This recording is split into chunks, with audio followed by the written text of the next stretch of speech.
Hello and welcome to Harmoniously podcast. And hello to Rachel. Or evening, Mel. Hello, everyone. Hi, so we have Rachel with us, and this is again, we're celebrating Women Month.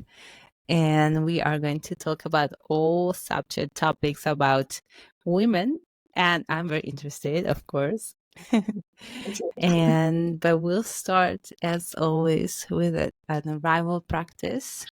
So please invite every one of you who can close your eyes, closing your eyes, and just start focusing on your breath.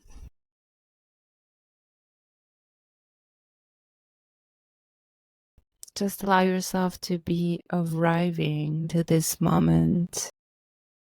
Just allow yourself to drop into your own body, your own self, into the present moment. Allowing the breath to support this bridge, this coming into this present moment, into the now.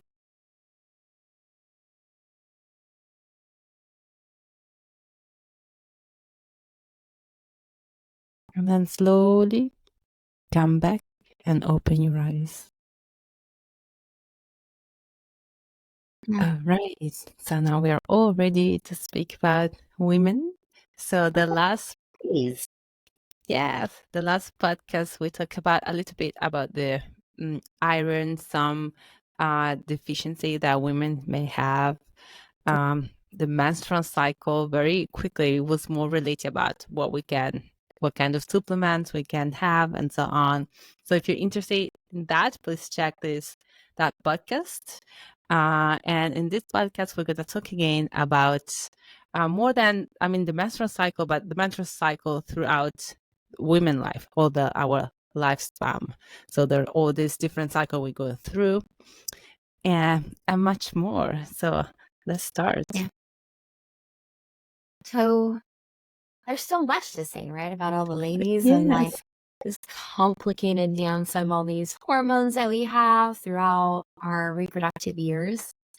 I think the two big players we typically talk about are like estrogen and progesterone. There are some other dancers on the field for sure. Like we have luteinizing hormone, we have follicle stimulating hormone, we have all of our thyroid hormones.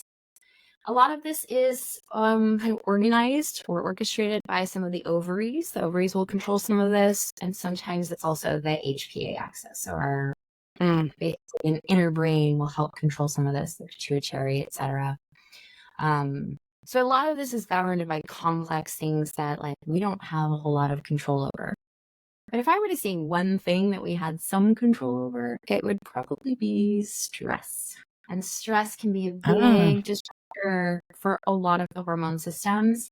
So we do my best to be like not being terribly specific, as well as kind of providing some insight. So like, let's just read like what the lifespan for a female looks like throughout with just estrogen and progesterone. We're born as kiddos. For most of our childhood, estrogen or progesterone are pretty much, they're being made, but they're in low levels and they're pretty much stable. And I used to work in women's health, and we had a saying that like, you get symptoms when you have fluctuations of hormones. When they're just nice and even keeled, you're not getting a lot of symptoms. But as we move into our teenage years, what do we start to see is a pretty big kind of fluctuation. So we start to produce more estrogen. We start to see big leaps in our estrogen production. We also start to see progesterone start to do some kind of also productions in waves.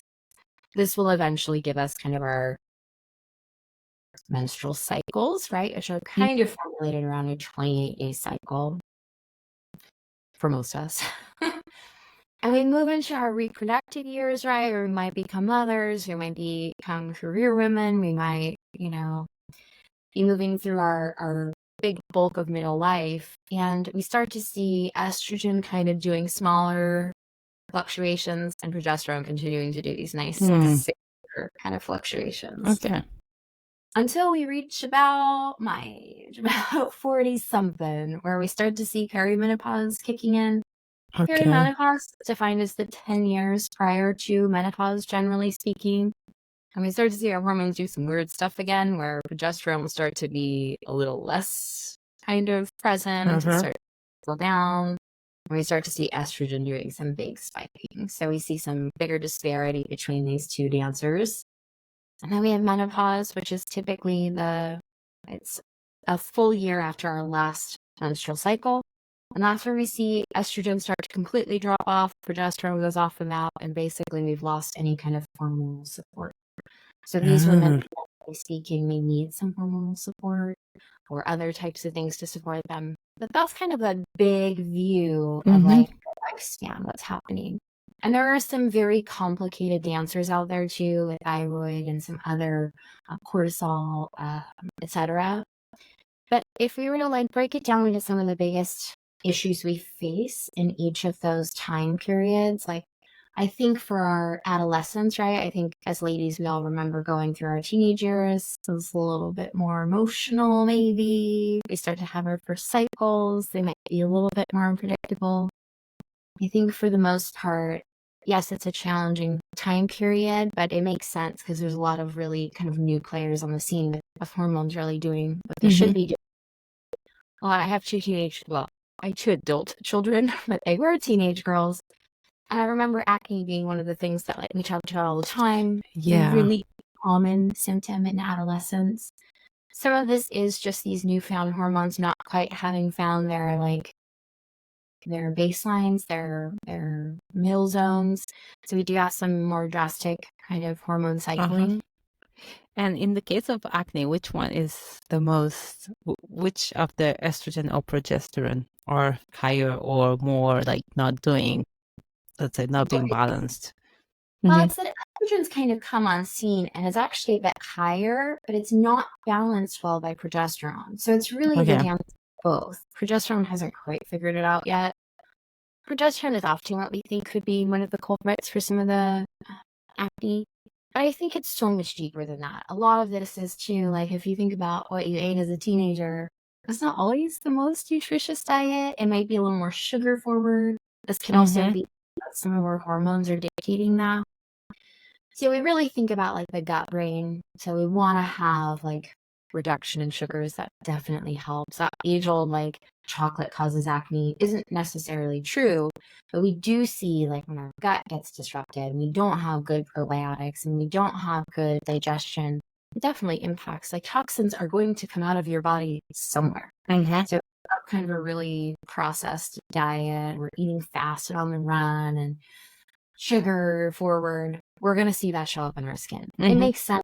And for sure, I think that helps. It's one component. Skincare too, right? We might be playing more sports. We might be, not having a good regime for face washing. So washing faces, things like that. All those basic hygiene can help. I'm probably also start using makeup that are not like the most quality ones. We go for the cheap ones because we're just having fun with that, and that doesn't help neither. Well, we often find very quickly that may cause more issues with acne. So never to replace like a good dermatology visit. Big fan from way back, so by all means. But I do think like in general, gut brain is huge. Adding in omega this group is really important. It supports neurotransmitter formation, which can help kind of the way we feel, but can definitely help the other symptoms we get. So when I think about omega-3, omega-3s in general are a really good option for this. We don't typically see a lot of teenagers eating a ton of fish and from food sources. It's a great option. And then things like zinc. I love zinc. I love getting zinc in a food form. So things like green beans, sesame and pumpkin seeds tend to be high as well. We could supplement with some zinc as well. Some decent evidence that it's also immune supportive, but this can be a really important precursor in some of our like hormonal sexual development. So definitely zinc can be beneficial, and I've seen it supplemented in adolescence really well. I had my kiddos on it, and it did help. I think those are some of those things that we start to think about when we think about like acne, but it really is like a dual approach. Like we want to think about what we're putting in and what needs to come out, because toxins will always find a way to come out. Lymph, acne, etc. And some of this is just going to happen as our hormones start to figure out their dance together. So some of this is normal. and to be expected, but it doesn't mean that we have to live through it. There's so many great topicals out there now too. There are lots of great strategies we have at using topical antibiotics, topical suppressors for, and there are some decent oral medications too. So a lot of kiddos that have like severe cystic acne or severe acne vulgaris need to do some more significant treatments. There are some really potent medications out there, but it's not something you have to live with. So it's kind of like a general overview of like how the teenage years look. And then we get to like our reproductive years, right? So our late teens and our early 20s. And so the reproductive years you count it from like late teens, so you mean like 17, 18 and 20s. That is the age. Cycles have started to really kind of regulate. They're a little more predictable for most of us.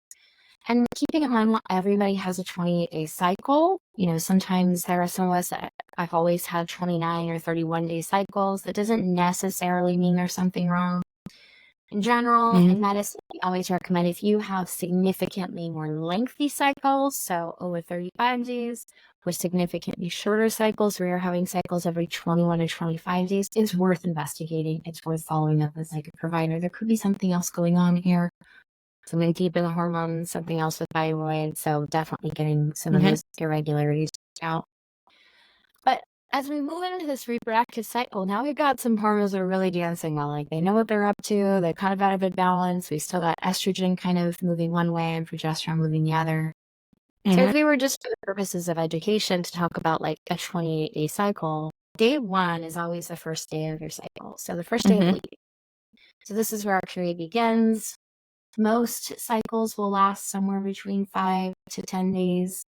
7 days tends to be pretty average. Some women a little less and some women a little more. And it varies, right? You could have, I always have more stressful months or more heavy months for me. So some other interplays here.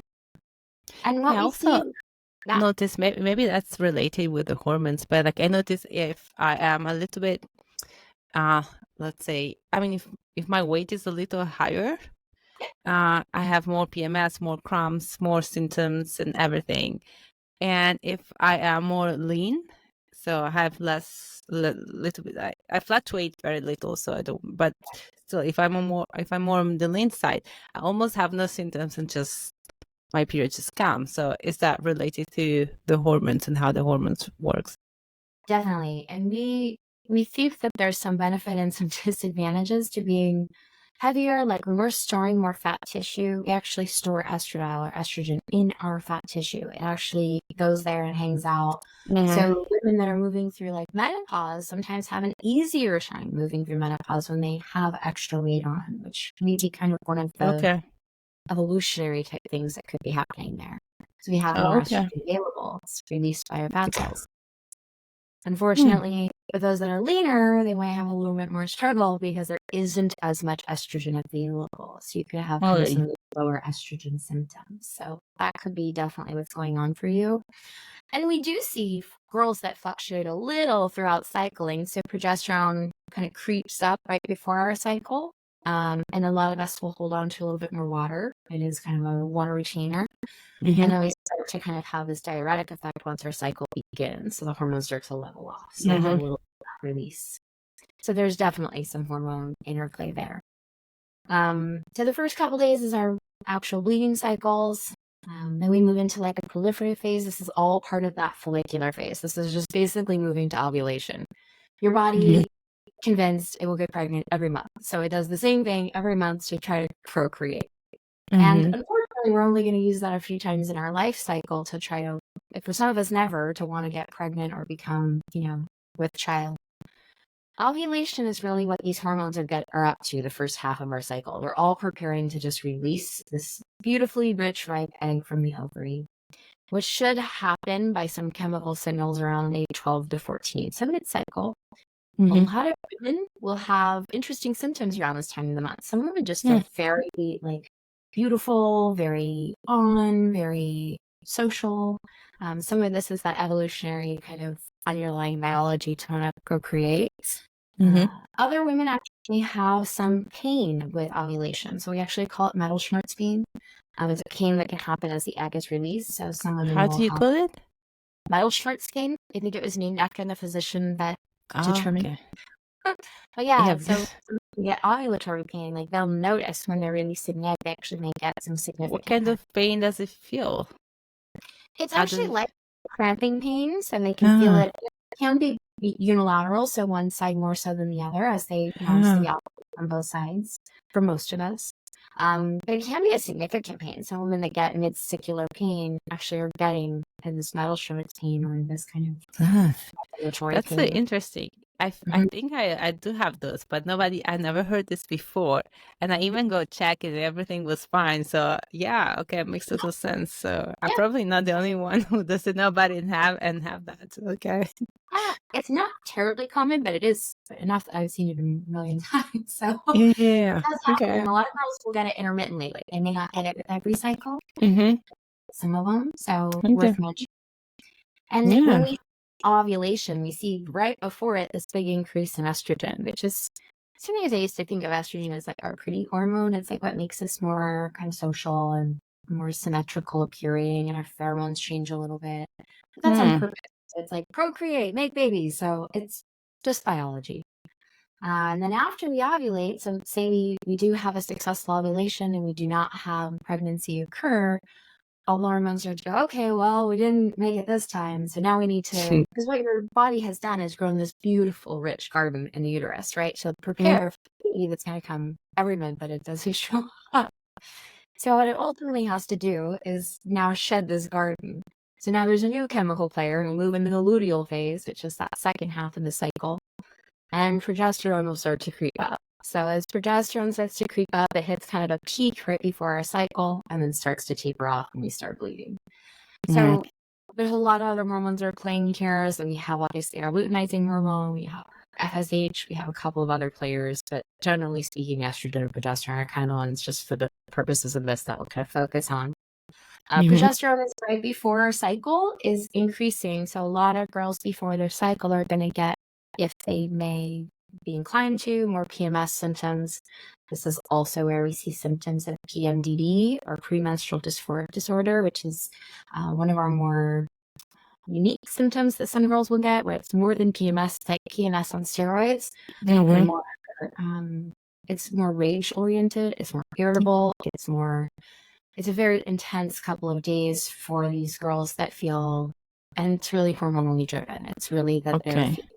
really out of sorts. So how can Um, you differentiate from a regular normal PMS to yeah, more extreme? yeah. PMS is generally pretty tolerable. You might be a little bit more irritable or tearful. The MDD is actually on the DSM-5, so it is part of one of our psychiatric clinician, driven Okay. disorders. It does have a set of symptoms that we might look to Mm-hmm. see, are we differentiating? Girls that have this generally come and tell me they have this because they know they have this, because they've been living this way for a long time. It impacts relationships. Like it absolutely, like their partners are saying, like, we need to do something. This is something that like feels out of control in our body. It's significant, like emotional Yeah. fluctuation during the time period. And it can be very interrupting for our regular life. Girls may miss work days surrounding this time period. We may have big emotional upsets in relationships. It can be extremely, extremely upsetting to have this type of condition. Okay. So the good news is it only lasts a few days each month, but the bad news is it's coming every month for most of us. So Mhm. one of the things that we see with PMDD, and I'll just kind of speak to it since we're here, PMDD is generally speaking, there's a lot of different like thoughts about how to treat this. So like some folks, we think, oh, it's a little bit of like, there's some progesterone and serotonin interplay. Maybe it's Mhm. a lack of serotonin. So some folks have supplemented with like 5-HTP, which is a precursor for serotonin. Mm. They only do it typically like 5 days prior to their cycle starting. So if you have predictable cycles, this can be beneficial. I've also used SSRIs in this setting. So it's actually interesting. We might use a medicine like Prozac for 5 days out of prior to our cycle. And it's just for those 5 to 10 days. Sometimes we go a few days into the cycle just to really give our brain some extra support, and that can help with symptoms. But what I've actually seen work pretty well is doing more lifestyle modifications too. Mm. So I and, adding in more yoga, restorative work. Obviously, if there's a history of trauma, we do see a higher incidence of PMDD with patients who have had trauma. So always getting to the root cause of getting in a therapeutic relationship, working through trauma. But also saffron. I worked with saffron a bit. It's one of the botanicals, and saffron can be supportive here. So it's a nice one to add in. I think it's around 15 milligrams a day for those days. Take it regularly. And I actually have treated several patients with PMDD effectively with ketamine treatment. So we do a super dosing 5 days prior to cycling or around when they start to feel those symptoms creep up. They're usually pretty well aware of their symptoms. And we do singular dosing once a month, and they've actually found that it's completely reduced their symptoms. They feel like they've absolutely gotten back into their normal kind of rhythm. And it's absolutely been a highly effective treatment. Not for everyone, but absolutely one of those things that when you have this and nothing's worked for you, a viable treatment option. And I've seen it work very well in the population and be very low risk. So we're talking about really low dosing with once a month, which is a really nice way to orient the cadence of this. And for the amount of benefit we get from it, by all means. So that's one of those great options. It's very interesting. Yeah, we could do acupuncture too to consider, regulating some of those other tracks in body and brain. We could do more restorative type yogas, breath work. It tends to be our go-tos. These can be really stressful times of the month. And this is also just to speak for PMS, for those that are feeling a little more angsty or anxious around their time in their cycles, a little more frustrated, irritable. These types of practices can really help. What types of breath work? I saw your post the other day on bloated breathing, which I love, alternate nostril. So lots of different breath work techniques I don't think a whole lot of people are aware of. Yeah, for sure. I was just thinking how what you were saying, you're explaining on this. I was just thinking, just one common thing is that we need more sleep before our period. And that if we continue, and that's what came in my mind, if we continue to have try to have the regular schedule, then we're more tired, right? And then we start with more tired, and we try to put in all the activities as always, but we're more tired. So that's by itself definitely gives more stress and irritability. So that's definitely something that it's probably will happen anyway, but it's definitely not supported by trying to do the same thing we do the other part of the month. And so, as you were saying, restorative yoga or yin yoga, which are a little different. So restorative is more, as the word says, restorative. So you stay much longer in each pose, about around 5 minutes.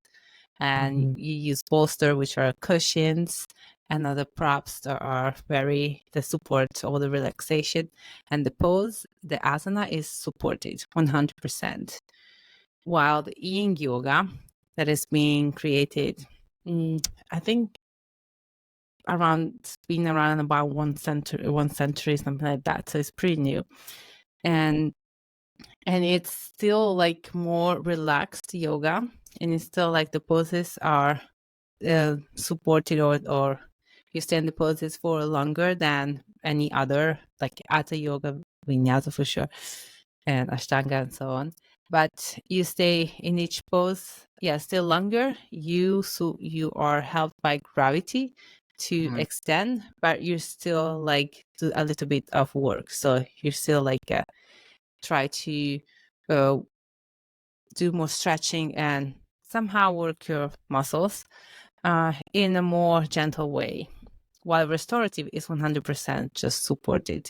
So I would say you can try both and see which one of them will work best for you, or even a combination of both, because why not? Sometimes it's very useful just to do some yin yoga, because anyway, maybe also I can imagine during that time before our period, you still want to do some deep stretch anyway. Do you want to gently force a little bit? That can be some benefits as well. Because also if yoga itself, moving the body helps to release emotions on top of bringing back and regulate the mind body connection regulate nervous system. So that already helping with that. But you still maybe want to work your muscles more. Yeah. Or anyway, you want to just really relax. And that 1 hour of restorative yoga in which you looks like you do nothing. Yeah. In that 1 hour, you really feel regenerated and more alert, because it's worth many hours of sleep, I would say. So that can definitely help balance all that. And then for the breath, there's so many breath in yoga, breath work, or like in Sanskrit pranayama. And yes, the alternate breath technique is one that balance both sides of our nervous system. And then there's so many and really go down, like I normally just use the alternate breath technique, or just like some quick breath, or just like a simple close your eyes and focus on your breath, like we do at the beginning of our podcast. Yeah. And that's really, and there's a couple of more, they're very common, but it's really enough to really focus on your breath. Just, I would suggest the easy and basic one would be close your eyes and focus on the inhale and exhale. And if you also focus on making the exhale a little longer than the inhale, that really will help you to calm down and relax. Yeah. That prolonged exhale can actually tap us into our parasympathetic system more readily. And it certainly happens faster than trying to think your way through it. So one of the sayings I use that I learned from one of my yoga teachers was, you're more likely to calm your body. You're more likely to calm your mind with your body than your body with your mind. You're not going to think your way out of something, but if you use your breath, you use our body, likely to calm, which really speaks to the system we're talking about right now. The time right before our cycling is a little bit more stressful and more hectic for us, just hormonally. So if we also have life stressors going on, right? Like the kids are going crazy, or like work's really stressful, or like mom's sick, or whatever's going on, you can see how adding that into an already kind of chaotic hormonal system can be really detrimental. And also, you mentioned sleep. Like, as our progesterone starts to climb before our cycle, it actually impacts sleep. Like, it's like the silliest system of all. Like, the time you need the most sleep, and it starts to impair. So it's like usually those few days prior to our cycle, women have a little more trouble falling asleep, staying asleep. That's progesterone for you. And I love progesterone, big fan. Like, really, especially if I'm in perimenopause, like, good fan of progesterone. But it can start to, as it creeps up, impair our sleep systems prior to our cycling.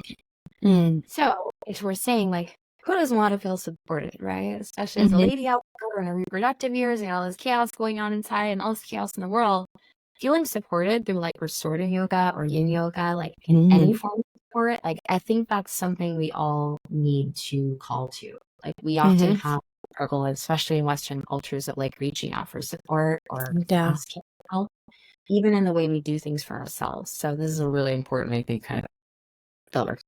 What about going for a sauna? Oh, I love a sauna. Yeah, absolutely. Saunas are well-reported in literature to decrease stress, increase cellular health, red light therapies. So when we talk about like other things, so like there are infrared and red light saunas that are out there that can be incredible. I would love to have one. Oh, yes. A lot of gyms have them, and other health and wellness places. So if you have access to one, saunas can be incredibly helpful. They can help us with sweating out toxins. They can help us releasing some of that. Absolutely. The other types of like restorative exercise, like swimming, can actually be very gentle on our bodies as another form of like movement without it being yoga per se, if that's not what works for you. I think anything that falls in that category of being generally a little bit more soothing. I love hydrotherapy in general. So balneotherapy. Balneotherapy is like mineral salt bathing, which be really incredible at this time period. Using good like mineral salts, or like I use like Himalayan Dead Sea salts or whatever, which are really no other endocrine disruptors in them. Can be really restorative. They also contain naturally occurring magnesium, which is very soothing to our system during this time period. So there are a lot of other things out there other than like, I know we talk a lot about breath work and yoga because like you and I both practice this, but for other women that are like, no, it's not my jam, or I can't move those ways. Like swimming is a great one, hydrotherapies, sauna, and obviously meditation practices. Like they can't speak good enough. The science is just it's incredible supporting meditation practices. Yeah. But anyway, just move your body. I would say also go for a walk in nature. Sit under a tree. Pet a cat. Pet your dog. And I would say also just dance. Just dance. Dancing. Oh, dancing's good, right? Dancing is such a beautiful way to really access this movement, but also like release. Like there can be a huge like catecholamine release. Also, just like we talked about with yoga, the yoga really does access a lot of stored emotion. We talk about our hips storing a lot of our previous trauma, our anger. So same with dance, like by just moving and getting our joints moving, it lubricates our joints, it lubricates the spaces between our joints. But also can release some of those other types of stuck, stored things, and definitely has a positive impact on mood. So there's actually been a few studies that show that dancing is more effective than selective serotonin reuptake inhibitors at decreasing depression. Oh, that's cool. Really? Yeah. Okay. Cool. I can see that. Yeah. Absolutely. Totally. So even if you don't know how to dance, just start dancing. Your body knows what to do. Just let it do whatever it wants to. Let it be wild, let it be kid-like, let it be fun. So moving your body in that way or putting on music to dance to can be really beneficial. So I think those are all really valuable tools like throughout the lifespan for sure. And so we talked a little bit about like the actual menstrual cycle. So that follicular phase is that first half. We have kind of that middle portion of ovulation, and then we have that luteal phase where everything's kind of preparing to shed, that beautiful rich garden we prepare. And this will happen hundreds of times throughout our lifespan, right? So most girls, men are, although our first periods are kind of getting a little earlier in stage, and there's some theories as to why, but it was on average 12 to 14. We're starting to see that be 11, 12s, even 10-year-olds are getting their first kids now. And then we may move through these cycling. So most of us are fertile through average 40 is where it starts to tilt. And some of us are fertile well into our 40s, like early 40s. Most of us are going to start to have less fertility in that, post 40 time period. Eggs that we do have are not as healthy. They've been around for a while. We've been exposed to everything we've ever been exposed to. So we start to see a drop in fertility after age 40. Other ways we can modify the system. So like not holistically saying that. But 40 to 50, that perimenopause. And also I have a question, like, even though someone has been taking a birth control all their life, this is still happening, right? Yep. It's not like the birth control preserve the eggs in some sort. No, it doesn't. It doesn't preserve our eggs because our eggs are still basically, you're born with all the eggs you're born. So everything you've been through in your lifespan, they're going through. So any kind of chemical exposure, any kind of toxin exposure, any kind of illness, sickness, etc., they're being exposed. And they also have the same types of like cellular degradation. So they're going through like, they've also been here with you just as long, starting to break down in age. Of course. And then, as we start to move through, like, I'll kind of wrap up the reproductive years with saying, like, there is another thing that happens to some girls when we have babies, right? We have this huge system of hormones at play to, like, create this life, right? And for all you girls out there that love pregnancy, like, blessings, I hated every minute of it. Hated being pregnant. It just was not the hormones for me. Like, I always felt terrible the whole time, but I did do it twice, and I'm grateful that I did. I liked it much better as babies rather than the pregnancy time period. But there is a really big, huge amount of hormone interplay that's happening. In pregnancy, I'm not going to get into here just because it's too complicated. But we have a baby, and a lot of women, and there is a little bit of a higher incidence here for those that have had depression in the past, may have more depression or postpartum depression following the baby. And unfortunately, we haven't had always really great treatments for postpartum depression. So there is the baby blues, which is actually really common, and a lot of women will get this, which is just the 2 weeks following babies. Huge hormone cycling that's going on as our prolactin increases, making milk, and just a lot of hormone shifting, volume shifting from having babies, losing lots of weight rapidly. that's one time period that we generally as providers don't get terribly worried about. That 2-week time period of just baby blues is kind of common, and it usually goes away within that 2-week time period. But if it sustains and we're actually having more significant depressive symptoms, difficulty bonding with babies, difficulty getting tasks done, difficulty with sleeping, obviously an infant now, we've got something that's definitely going to interrupt our sleep systems. It could be moving more into that postpartum depression phase, which also has a few phases of like, there's even postpartum psychosis where moms can get really, really significantly sick. There can be thoughts of harming self or the baby. These ones are more kind of treated with a higher level of approach, but postpartum depression can be common in women that have had this before or had depression before, and isn't always well treated because a lot of moms don't want to take antidepressants. They might be breastfeeding, they might be, wanting to do this without any kind of extra support. I will say that there is a pretty good body of evidence supporting the hormones that are going on here. So this really isn't something that we think is like just organically happening because you're depressed or like the brain's broken. No, it's really truly some hormones that are causing some issues. Especially lactating mothers, this tends to go on while they are lactating. So it's kind of a double-edged sword because most of these moms really want to do the best for their babies. But the longer we breastfeed, the more it's kind of keeping these hormones where they're at and really contributing to some of the depressive cycles. So things we can do for sure, 100%, they need to see their doctors. They need to talk to someone about moving through this. This can be a really delicate time period and they really need support. They're new moms, we've got babies, we've got infants, we've got family system we need to take care of. I have also treated postpartum moms who are kind of in that moderate to mild symptoms with ketamine. And there is, before everyone gets crazy about my breast milk situation, typically there's been some studies done that have actually shown that this does just fine. Moving through breast milk, we have a 12-hour hold period. So yes, there might be some humping and dumping initially, but I have actually treated women that nothing else has worked well for, including some of our classic antidepressants in this fashion, and they've done incredibly well. So that's very important. Yeah, a lot of moms, especially about maybe once a week treatment versus an we're taking daily. I'm not here to say one or the other is better, but I am saying as an individual, like if you choose to pursue this route, this works better for you, maybe some consciousness shifting, maybe some neurotransmitter resetting. Ketamine has worked very effectively in the postpartum category and can help with resetting some of these like neurotransmitters that can help us feel more aligned back to ourselves and kind of pull us from that depressive place. There's a newer medicine also that is done in hospitals. You have to be admitted to the hospital. You have to have this infusion. It's over like a couple of days. It's a very expensive medicine. Insurance don't cover it. We really should be as a society doing much better to help moms that are suffering from this type of thing. It's really one of the most in need time periods we have in our life. So worth mentioning that hopefully there's more treatments coming. And again, like the regular supplementation with things like I do, like foundational supplements like omega-3s can be very beneficial.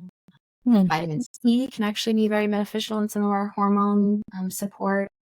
And there are some other things. So depending on the symptoms, depending on what's going on, there are some botanicals and other supplements that may be very beneficial here. It's just always the question of like, let's say for breast milk. So always consult with your provider.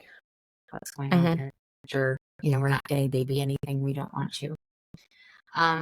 So we wrapped up kind of some of the like reproductive years. Yeah, I think we missed one little thing. Like we talked about acne for the teenage part. Yes. Our skin go through something else during the reproductive period. Yes. So, especially right after pregnancy, if you don't get postpartum depression, you might get melasma. You might get melasma while you're pregnant.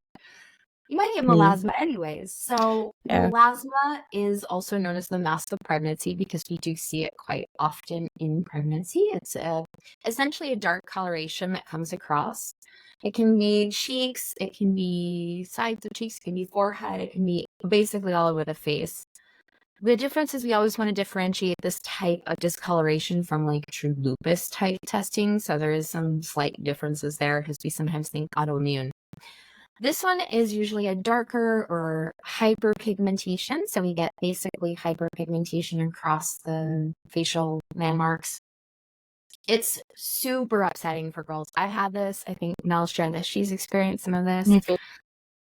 It's so lame. Like, it's just like, we were talking a little before that's like, you have your teenage years, you get like acne and, you know, your skin looks a little funky, and you get into like reproductive years and you get melasma. It's like, when is the good time period? When is the like time period that you have beautiful radiant skin? So again, this is usually something that I think is more dictated by estrogen. So we have melanin in our skin cells, basically, and there are skin types that are more prone to this as well. But basically, it's drawing off some of the pigment in our skin. Sun exposure will worsen this.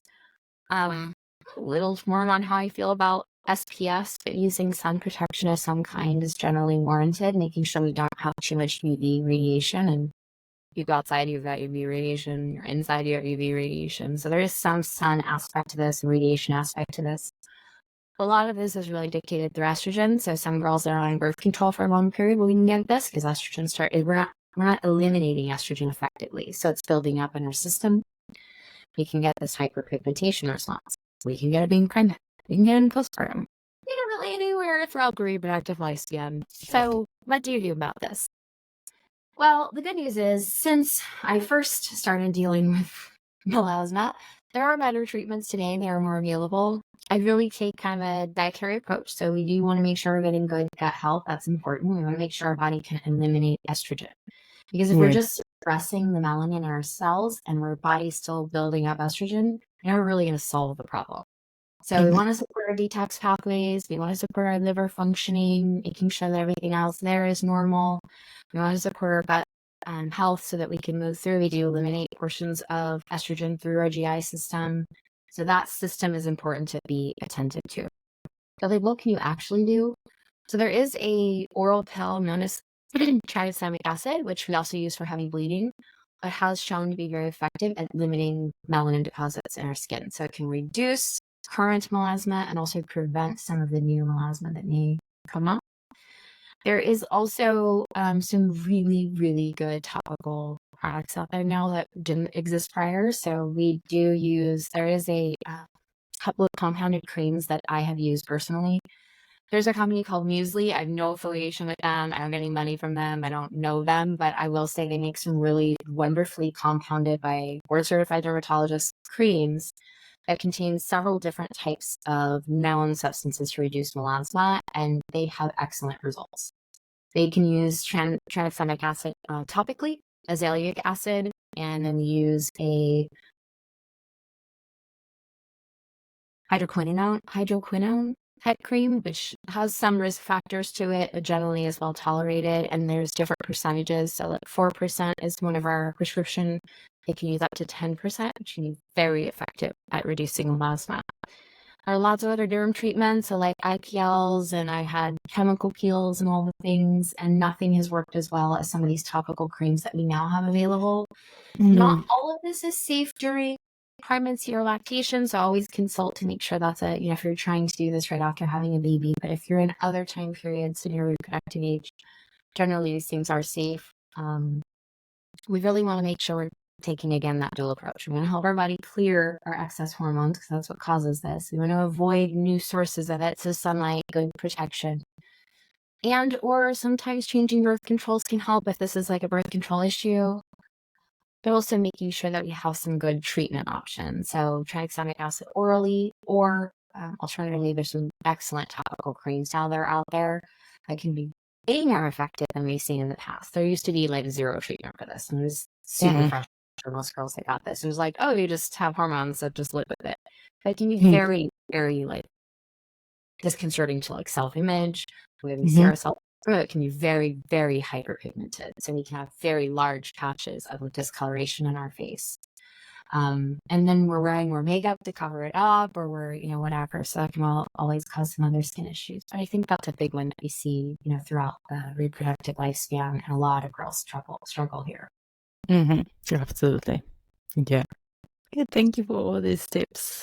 Yeah. All right. And then, I don't know, I have a ton of time to go all the way into perimenopause and menopause, but I'll at least wrap up those categories to say, we get to perimenopause, it's almost like our hormones, I know because I'm here, and it's unfun. Like your hormones are gonna do like way more weird stuff. But we know in general your progesterone is going to start to decline just slowly but surely. And estrogen is going to start to climb a little bit. And we want these two to have good balance. So we do find that girls that are in perimenopause, I think we've done a much better job today at realizing they can have really significant, quality of life disturbing symptoms. We're going to have more weight gain. We're going to have more sleep disruptions. We're going to have less stress tolerance. We might have cortisol. We might have adrenal fatigue on the opposite side, less cortisol. So there are some things that, generally speaking, can be helpful. Most of the things we talked about with breathwork and yoga, supplementing sometimes with other types of things. Like I use vitamin C in this population to help with progesterone and estrogen's balance. Chasteberry tree, which is a bark, I believe, is also really, really important supplement that can be very effective, especially in our low progesterone.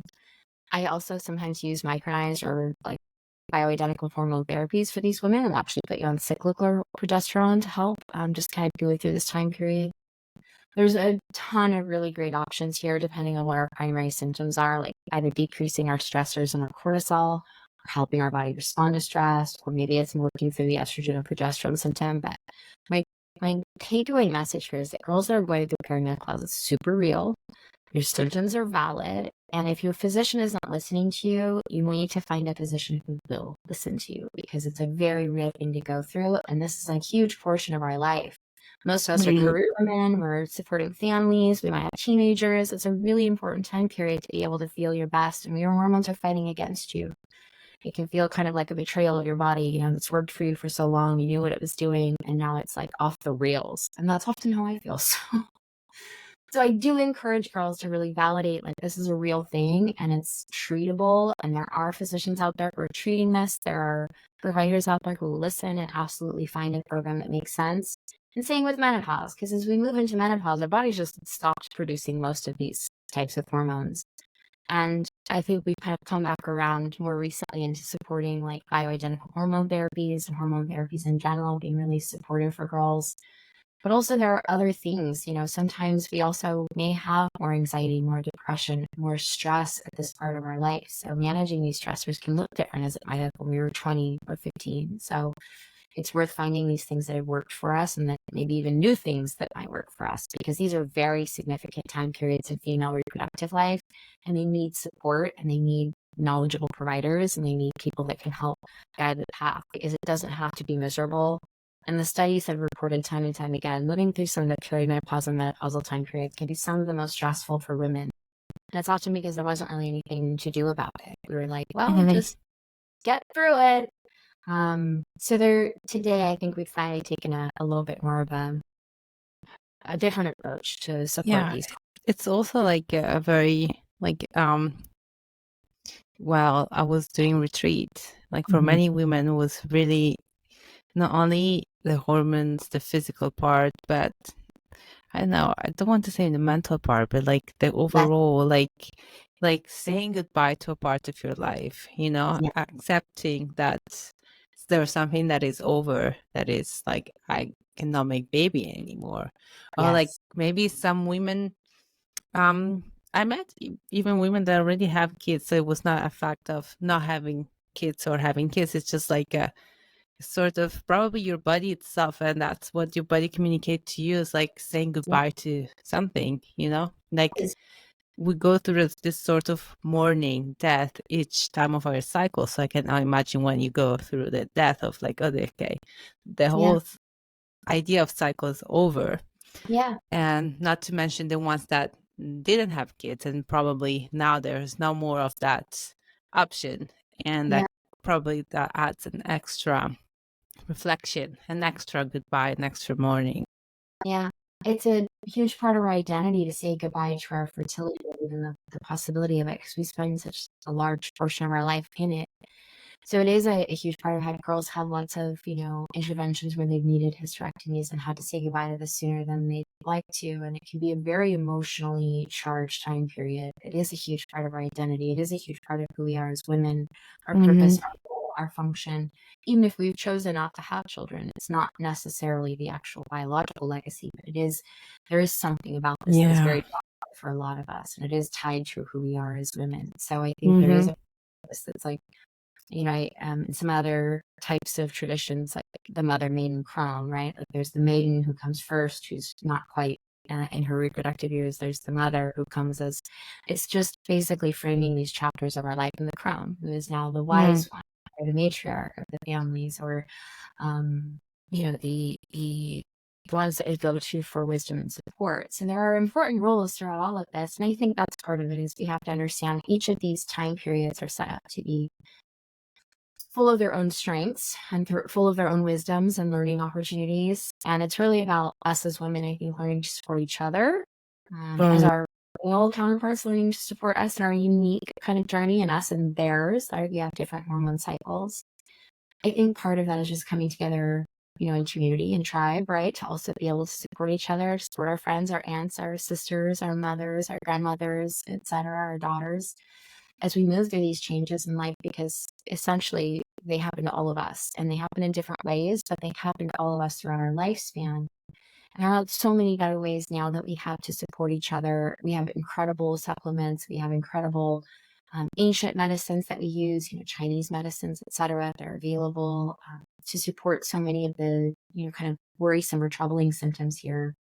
And I think it's just worth at least kind of opening up the topic. So to support the ladies this month, I think it's important to start talking about some of it. I mean, talk about the things that can happen throughout our lifespan, but also some of the ways that we can get support. And we do some of these types of offerings through Harmoniously as well. I mean, we are, for sure, we do ketamine treatment, and it can be useful for some of these things. But also there is some integrative and functional medicine here that can be supportive outside of that type of need.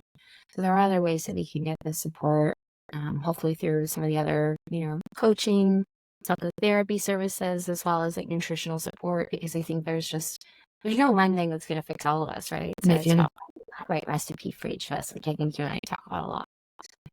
Yeah, absolutely. Yeah, there is no one magic pill, one magic solution.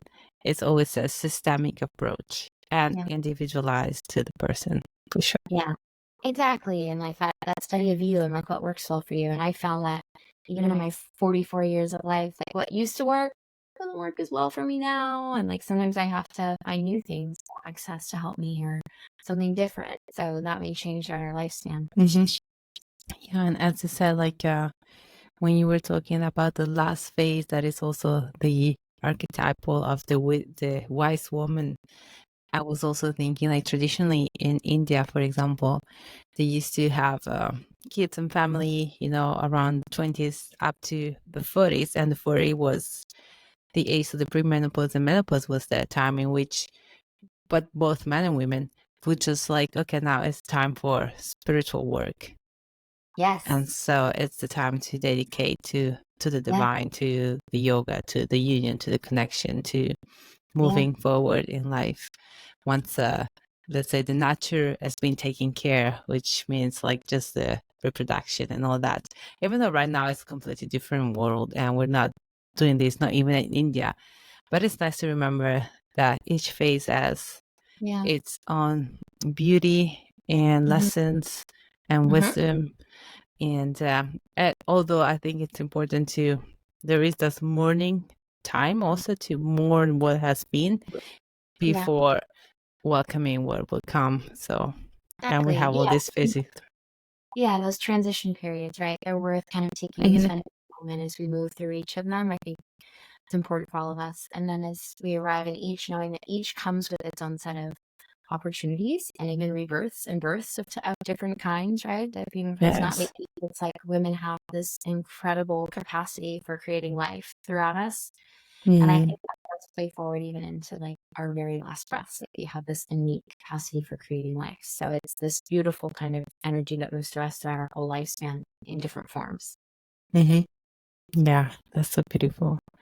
All right. So thank you, Rachel, so much for walk us through all these beautiful phases that a woman body goes through. Thank you everyone for listening. If you have any comment, any question, any request, just please write everything. And also follow us on podcasts if you want to check out harmoniously.com if you're interested in any of our approach to mental health, well-being, and integrated wellness. Please check us there, and thank you.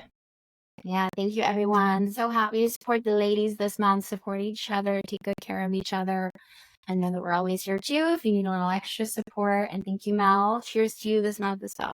Yeah, thank you, Rachel. Yeah, cheers.